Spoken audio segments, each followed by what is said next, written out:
सुप्रभात। मेरा नाम कनक कौशिक है। मैं कक्षा 5 का छात्र हूँ। मैं आज आप सभी के सामने एक कविता प्रस्तुत करने जा रहा हूँ। तो अपने हास्य की पेटी जरा बांध कर रखिएगा, क्योंकि कविता का नाम है क्या हमारे पूर्वज बंदर थे। घर में पाते ही एकांत मैं रटने लगा डार्विन का सिद्धांत। क्या हमारे पूर्वज बंदर थे, क्या हमारे पूर्वज बंदर थे। जब मैं रट रहा था तब मेरे पिताजी अंदर थे। वे आए और चिल्लाए, ये क्या बकता है, पूर्वजों को बंदर कहता है। सोचा था पढ़ेगा लिखेगा, बाप दादों का नाम रोशन करेगा। नाम रोशन करना तो दूर, तू तो कह रहा है उन्हें लंगूर। पिताजी ने हाथ दिया, मैंने डार्विन को याद किया कि आप तो मर गए, मेरी भी जान मुसीबत कर गए। बंदर को पूर्वज मानो तो घर में पिटाई, और ना मानो तो स्कूल में धुलाई। मैंने सोचा सबसे पूछा जाए और फिर फैसले पर अटल हुआ जाए।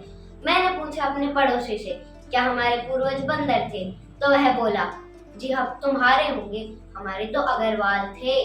मैंने पूछा एक सिनेमा घर के दर्शक से, क्या हमारे पूर्वज बंदर थे, तो वह बोला, जी थे क्या, अभी भी हैं। यकीन ना हो तो इस फिल्म के वीडियो को भी देख लो।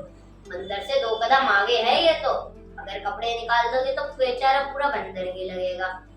एक दिन दादाजी सायंकालीन आम के बहुत बड़े शौकीन गए अपने मित्र राम दुलारे के संग बाजार में आम का दाम सुन राम दुलारे तो राम को प्यारे हो गए। दादाजी मुंह लटकाए और वापस आए। मैंने पूछा क्या आदमी पहले बंदर था, तो वह बोले रोते रोते, आदमी को अभी भी बंदर होना चाहिए था। अगर आदमी अभी भी बंदर होता तो राम दुलारे यूं ही नहीं मरता, किसी पेड़ पर चढ़ता, जी आराम चूसता, न बाजार जाता न दाम पूछता। अगर आदमी अभी भी बंदर होता तो राम दुलारे यूं ही नहीं मरता। मैंने पूछा एक चोर से, क्या हमारे पूर्वज बंदर थे, तो वह बोला, जी सिद्धांत तो यही कहता है, और जो सिद्धांतों पर चलता है वो भूखों मरता है, और अपन को भूखों नहीं मरना। अपन को पैदा करने वाले थे अपने बाप दादे, अपन उन्हीं के पाले पोसे हैं, तो बंदर को पूर्वज मानकर भूखों क्यों मरे। मैंने पूछा एक पुलिस अफसर से, क्या हमारे पूर्वज बंदर थे, तो वह बोले, जी हम तो अफसर हैं, आप जो कहेंगे हम मान लेंगे।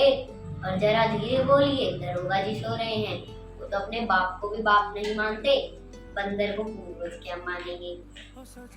अगर वो उठ गए ना तो आपको और डार्विन को दोनों को जेल में बंद कर देंगे। मैंने पूछा एक नेता से, क्या हमारे पूर्वज बंदर थे, तो वह बोला, जी हमारे पूर्वज बंदर थे, ये बात बिल्कुल सही है। पर बच्चे तुम्हें हमारे पार्टी के इतिहास के बारे में नहीं पता।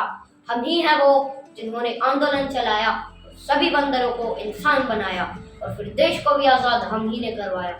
बेटा तुम हमारे गुणगा, अगर हम जीत गए ना तो ऐसा आंदोलन चलाएंगे जिसमें बच्चे बच्चे बंदरों को भी इंसान बना देंगे। अंत में मैंने पूछा ओशो रजनीश से, क्या हमारे पूर्वज बंदर थे, तो वह बोला, पाश्र है, सामिक है, मजेदार है। पर क्या कभी बंदर से पूछा है कि उसे आज के इंसान का पूर्वज होना स्वीकार है या नहीं। वह इनकार कर देगा, शर्म के मारे डूब मरेगा। लेकिन अगर कोई चालाक बंदर हुआ तो कोर्ट में मानहानि का दावा पेश कर देगा, हुजूर हम बंदरों की प्रतिष्ठा को मिट्टी में मिलाया जा रहा है, इस भ्रष्ट और हिंसक इंसान को हमारा पूर्वज माना जा रहा है। इंसान होना एक बड़ी ही दुर्लभ घटना है, इंसान अभी पूरी तरह इंसान नहीं बना है। सबकी बातों को मन ने छुआ, उत्तर तो नहीं मिला, पर एक और सवाल खड़ा हो उठा। अब मैं ये नहीं पूछता कि क्या हमारे पूर्वज बंदर थे, अब मैं ये पूछता हूँ कि इंसान भी पहले इंसान था या नहीं। धन्यवाद आपका।